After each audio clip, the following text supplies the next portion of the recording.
সকাল হতেই বড় ঘোষণা করলেন আন্দোলনরত জুনিয়র চিকিৎসকেরা, আর তাতেই কেঁপে উঠল রাজ্য সরকার। যে ভয়টা রাজ্য সরকার পাচ্ছিল সেই ভয়টাই এবার সত্যি হতে চলেছে। কি হয়েছে? সকাল হতেই বড় ঘোষণা করে দিলেন জুনিয়র ডাক্তাররা। স্বাস্থ্য ভবনের সামনে রাতভর অবস্থান করেছেন আন্দোলনরত চিকিৎসকেরা। তাদের পাশে দাঁড়িয়েছেন অনেক সহনাগরিকেরা। কেউ এগিয়ে দিয়েছেন খাবার, কেউ দিয়েছেন জল। জানা যাচ্ছে আজ তাদের আন্দোলনে যোগ দেবেন সিনিয়র চিকিৎসকেরা। স্বাস্থ্য ভবনে গিয়ে কথা বলার পরেও তাদের দাবি পূর্ণ হয়নি। পাশাপাশি নবান্ন যেভাবে আন্দোলনকারীদের চিকিৎসকদের চিঠি দিয়েছে তা নিয়েও অসন্তোষ প্রকাশ করেছেন তারা। এরই পরিপ্রেক্ষিতে আজকে সকালেই ঘোষণা করা হয়েছে আজকে রাজ্যের বিভিন্ন প্রান্তে সরকারি হাসপাতালের সিনিয়র চিকিৎসকেরা তাদের আন্দোলনে দলে দলে যোগ দিতে আসবেন।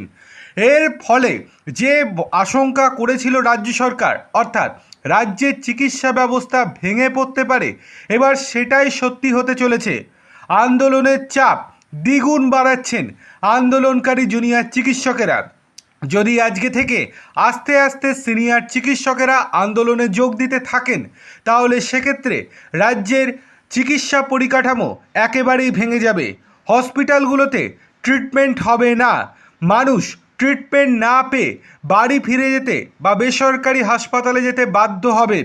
তখন রাজ্য সরকার কি করবে? রাজ্য সরকারের ইগোটা বড়, নাকি রাজ্য সরকার সবার কথা ভাববেন সেই দিকে তাকিয়ে রয়েছে গোটা রাজ্যের মানুষ। অন্যদিকে বিচারের দাবিতে মিছিল বিক্ষোভ আন্দোলনকেই উৎসব বলে মুখ্যমন্ত্রী মমতা বন্দ্যোপাধ্যায়ের উৎসবে ফেরার আবেদনের পাল্টা দিয়েছেন নির্যাতিতার মা। জুনিয়র ডাক্তারদের অবস্থানের বিক্ষোভে এসে নির্যাতিতার মা বলেন, আমার ছেলেমেয়েরা আজ রাস্তায়, তাই বাড়িতে থাকতে পারিনি, ছুটে এসেছি এখানে।